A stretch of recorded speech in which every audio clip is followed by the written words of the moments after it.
No, it's like this.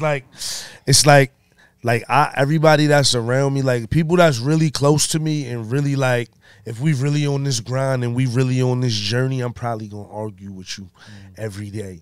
You know what I'm saying? Because my expectation, or I'm saying unless you overachieving, I'm not gonna have any complaints or whatever, because I want people to push me to overachieve. So it's like my expectations for like the things that we go into, my expectations are super high. Especially like if we go in and we record a song or we do this podcast. On the next one, it's like, hey, I'm saying we just knocked that one out the park. I'm saying we got to get over the fence again. Yo, but listen, the first podcast thing was dope.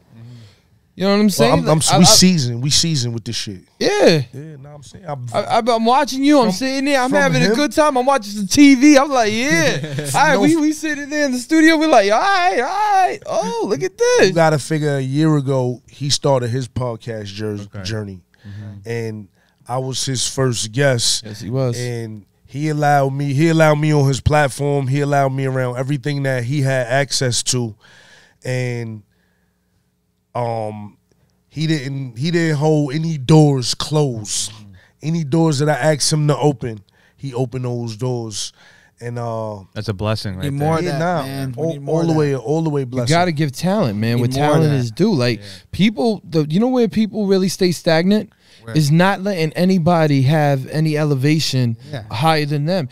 You got to realize something, man. Some people are just born, like you and me were saying, to play your position. You were speaking on that before. You know what I'm saying? Yeah. So we were just talking about that. It's like a lot of like I'm saying, what you gonna notice is like I'm saying I'm really walking. I'm saying I'm really walking. Like if you take a listen to the I Ain't Going Back song, it's like if you listen to my music, like I'm walking my walk. A lot of this shit is behind me, and a lot of the business, I'm learning the business as I go.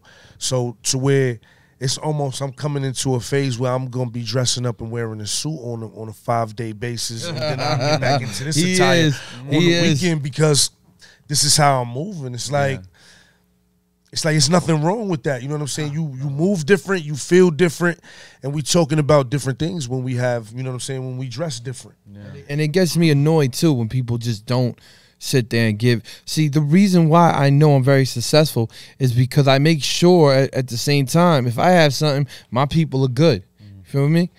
I don't like, I was born a different way. I wasn't born in this way. Like, yo, if you know you're talented and you know you're the only person in this planet and you're the only one of you, that's how you feel complete. Why are you nervous about what the other man got? You know what you bring to the table. That's big. It's crazy. It's crazy that how you say that or whatever, because what we'll notice is like, you see how we all in this room, right? Everybody is like, it's like if you're talking, you're allowed to talk. If whoever's talking is allowed to talk, you have some conversations to where it's not like that, and it's an uncomfortability in a room. And a lot of times in my situations, it'll be people, they'll get uncomfortable around. It's an aura that we bring. Sometimes you'll notice people, they get uncomfortable around your aura, and it's just like, for me, I notice it, and I'm comfortable in my own skin. So at the end of the day, what he's saying is all the way right. He's comfortable in his own skin. And over the course of time, we realize like, yo, you do what you do, how you do it, and I do what I do, how I do it, and we both gotta live with that. You know what I'm saying? Like, so at the end of the day, like, hey, if you can live with it, like, why am I going to waste my breath saying something negative on how I feel about something? I was like, hey, you living with it. Go ahead. I just always get rid of negative people. Listen, you know how many people go up and go, oh, man, you can't do that, bro. You can't achieve that. You know why they're saying that? Because they're scared to go out and to go get it. You're going to fail, but soon you're going to succeed. If you're not scared to fail, you will become something. We used to have that. I used to yell at you for that. I'll have like yelling matches or whatever, because it's like some days you wake up and it's like you might not get the likes you thought you deserve. Something's going on to where it feels like things aren't going in your favor. But I'm saying, if you're putting in the work, this is proof y'all prove that if you put in the work on a daily basis, whatever that work consists of, you might not even reach the bar.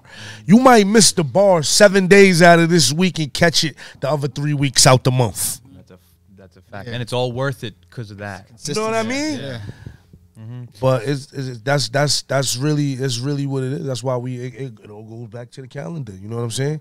You know you ain't do shit for that 7 days. You need to jot that down, and we need to get a grasp on it. Right.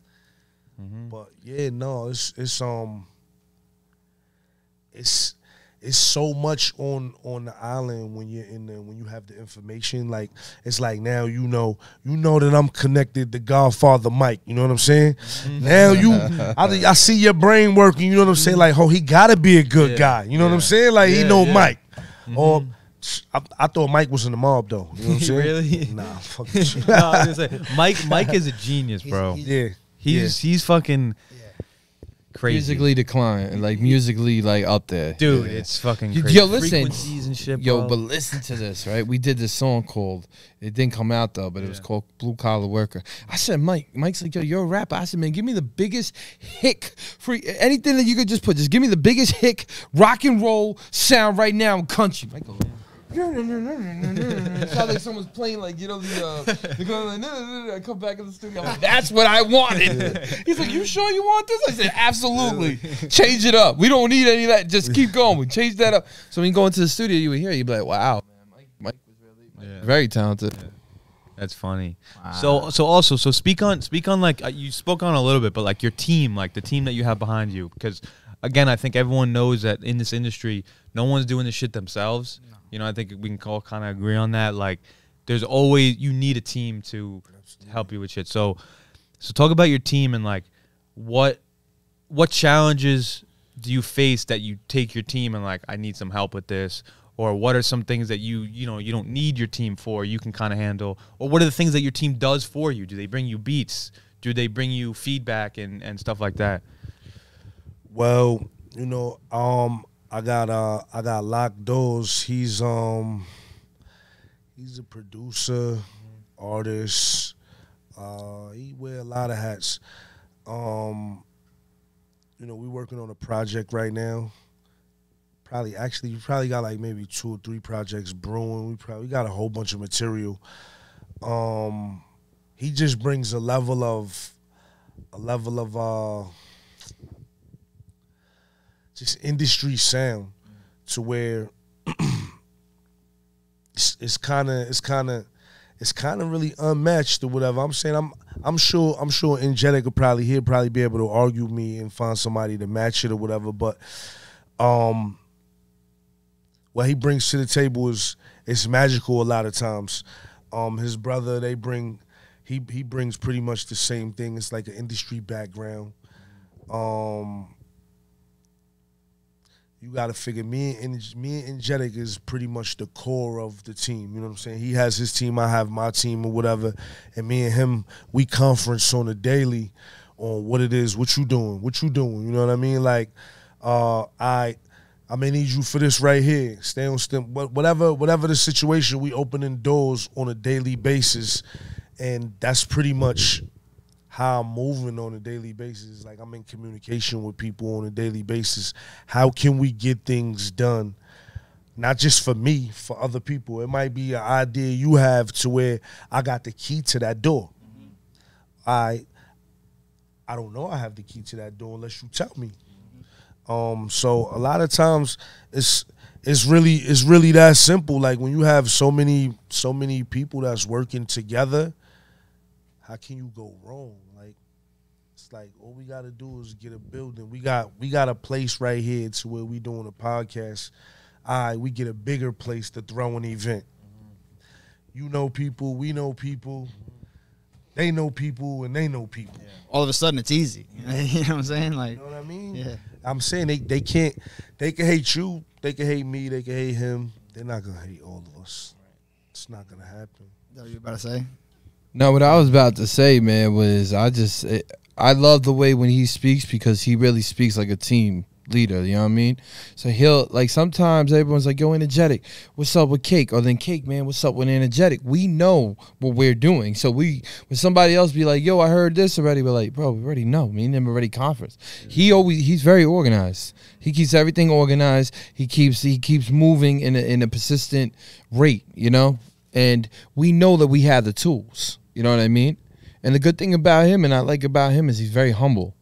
Because we want to hear everybody out. We don't want to knock anything down. Let me tell you something. You know how many people I seen blow up in front of me that everybody was like, man, they ain't going to do nothing. And just the work ethic and the work ethic and the work ethic and the work ethic. They became known, you know?